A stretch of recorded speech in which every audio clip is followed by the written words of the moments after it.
Role model இல்லாமலாம் ஜெயிக்க முடியாது. அற்பமான உலகத்தின் கட்டிடத்திற்கு கூட மாடல் தேவைப்படுகிறது. இந்த உலகத்தில் என்னுடைய ஒவ்வொரு உருவாக்கத்திற்கும் மாடல் தேவைப்படுகிறது. நான் தொப்பி தயாரிப்பதற்கு கூட ஒரு மாடல் தேவைப்படுகிறது. ஒரு சின்ன பொருளை உருவாக்குவதற்கு மாடல் தேவைப்படுகிறது. உயிரோட்டமான உன்னதமான உயர்வான இலக்கை அடைகிற என் வாழ்க்கைக்கு ஒரு மாடல் வேண்டாமா? முன்மாதிரி வேண்டாமா? ரப்புல் ஆலமீன் அல்லாஹ் இந்த வாழ்க்கையின் மாடலாக முஹம்மது ரசூலுல்லாஹி ஸல்லல்லாஹு அலைஹி வஸல்லம் அவர்களை நமக்கு தந்திருக்கிறான்.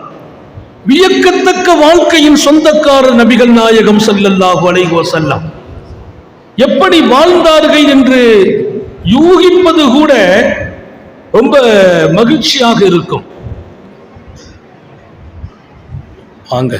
அழகான மாடல் தேவை இருக்குது. சின்ன சின்ன பொருள்களை கூட ஒரு மாடல் இல்லாமல் படைப்பதில்லை மனிதன். அல்லாஹ்வுக்கு மட்டும்தான் பதீஉஸ் ஸமாவாத்தி வல் அர்த். பதீங்கிற பேர் அல்லாஹ்வுக்கு சொந்தம். பதீனாலே ரோல் மாடல் இல்லாமல் தயாரிப்பது. எந்த பொருளுக்கும் ரோல் மாடல் கிடையாது.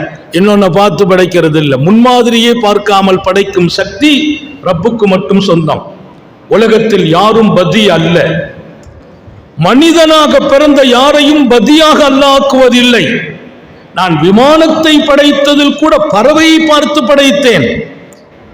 வானொலி அமைத்தேன். எதிரொலி கேட்டு வானொலி அமைத்தேன்.